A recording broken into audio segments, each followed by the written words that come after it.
If God appeared before you right now, what would you see? Would you see a person, a blinding light, an old man in the sky, nothing at all?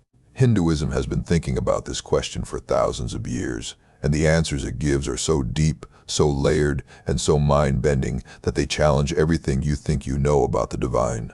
Most religions describe God as having a specific form, a father figure, a creator sitting on a throne. But Hinduism says something radically different.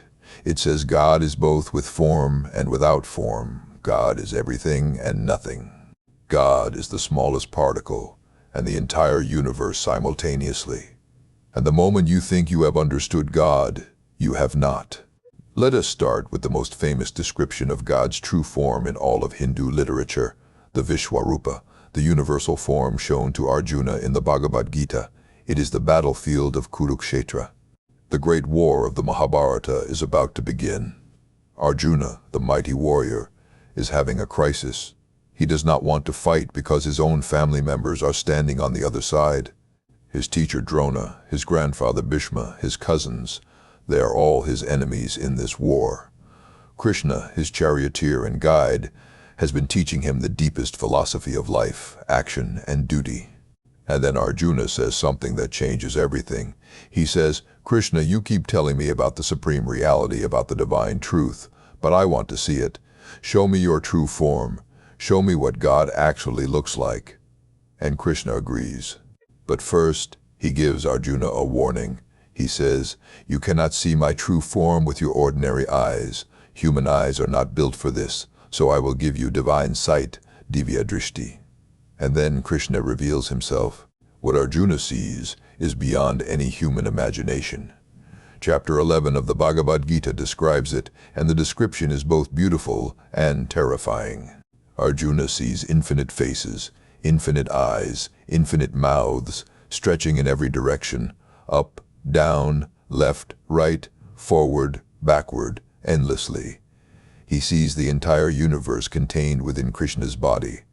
Every planet, every star, every galaxy, every living being, every god, every demon, every animal, every blade of grass, all of it exists simultaneously within this one cosmic form. He sees Brahma, the creator, sitting on a lotus that grows from Krishna's body. He sees Shiva. He sees all the sages and celestial beings. He sees all the rivers, all the mountains, all the oceans. He sees the past, the present, and the future happening all at once. Time itself is visible as a physical reality inside this form. And then Arjuna sees something that fills him with absolute terror.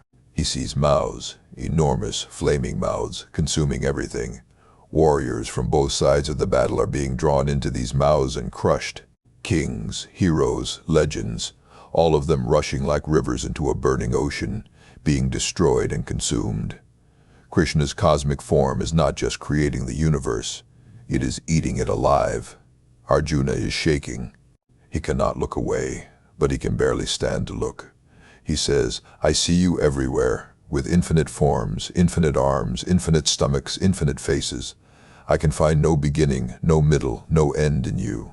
You fill all of space." The three worlds tremble. And then Arjuna asks the question that every human being would ask in that moment, "What are you?"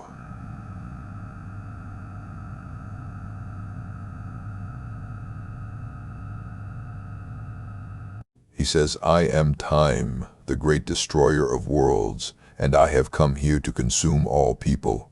Even without your participation, all these warriors standing on both sides will cease to exist." Think about that. God's true form is not a gentle grandfather sitting in heaven. It is the force of time itself, creating, sustaining, and destroying everything in an endless cycle. It is a form so vast, so overwhelming, so beyond human comprehension, that even Arjuna, one of the greatest warriors who ever lived, is reduced to a trembling, terrified wreck. Arjuna begs Krishna to stop. He says, "Please, return to your familiar form. I cannot bear this vision any longer." And Krishna, with compassion, returns to his human form, the dark-skinned, flute-playing charioteer that Arjuna knows and loves. But the vision has changed Arjuna forever. He now understands that the person standing next to him, his friend and guide, is simultaneously the infinite cosmic reality that contains all of existence. Now, the Vishwarupa is one way to understand God's form, but Hindu philosophy goes much deeper. The Upanishads, the most profound philosophical texts in Hinduism, describe two aspects of the divine. They are called Nirguna Brahman and Saguna Brahman.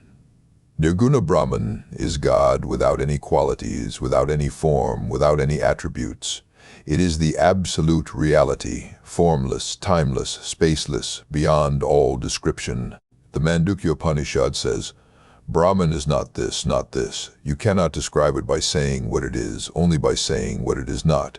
It is not big, not small, not light, not dark, not male, not female, not here, not there. It's simply is. This is an incredibly advanced concept. It says that the ultimate reality is beyond all human categories.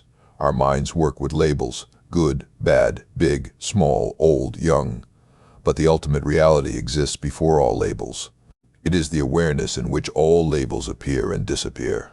It is the screen on which the movie of the universe is projected, and a screen itself has no story. Saguna Brahman is God with qualities and form. This is the personal God that people pray to, worship, and have relationships with. Vishnu with his blue skin and 4 arms, Shiva with his matted locks and third eye, Devi with her multiple arms and weapons, Krishna with his flute, Ram with his bow. And here is the brilliant part. Hindu philosophy does not say one is true and the other is false. Both are true. Nirguna and Saguna are two sides of the same coin. The formless becomes form to connect with human beings. The infinite becomes finite so that the finite can know the infinite. It is like water. Water has no shape of its own. But when you pour it into a glass, it takes the shape of the glass.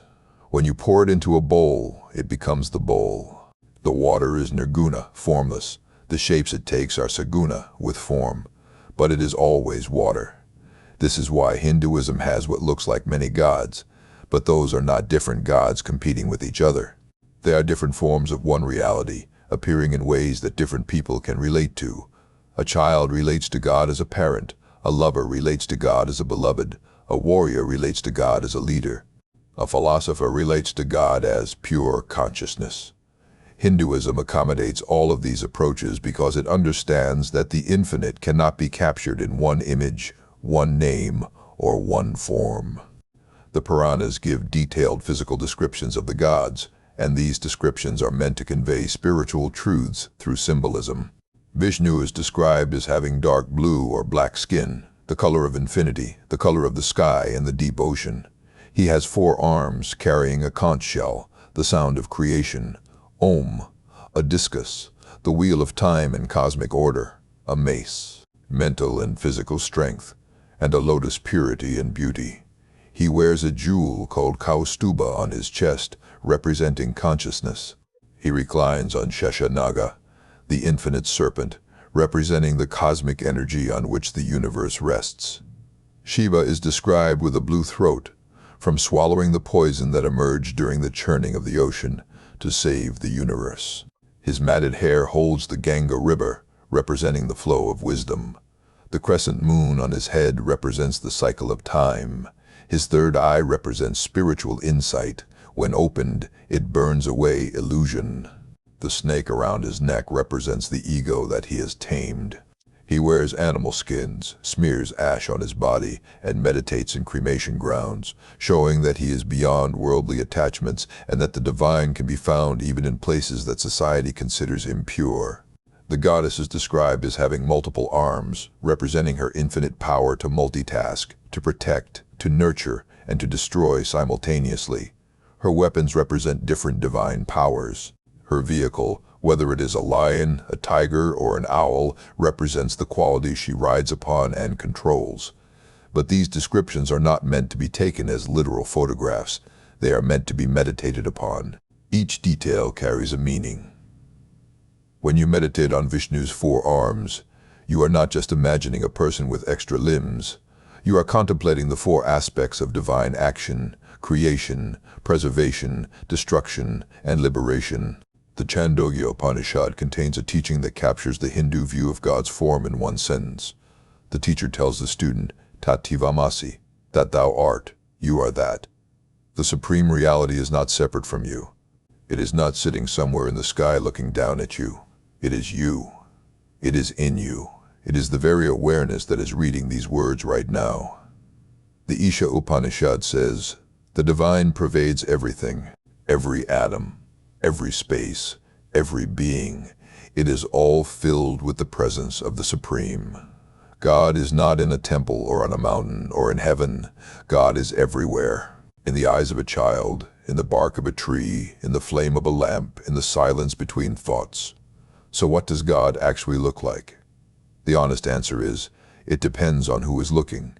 If you are looking with the eyes of devotion, God looks like Krishna playing his flute, or Ram walking through the forest, or Devi riding her lion. These forms are real. They are not lesser. They are the infinite dressed in love, appearing in a way that your heart can embrace. If you are looking with the eyes of philosophy, God has no form at all.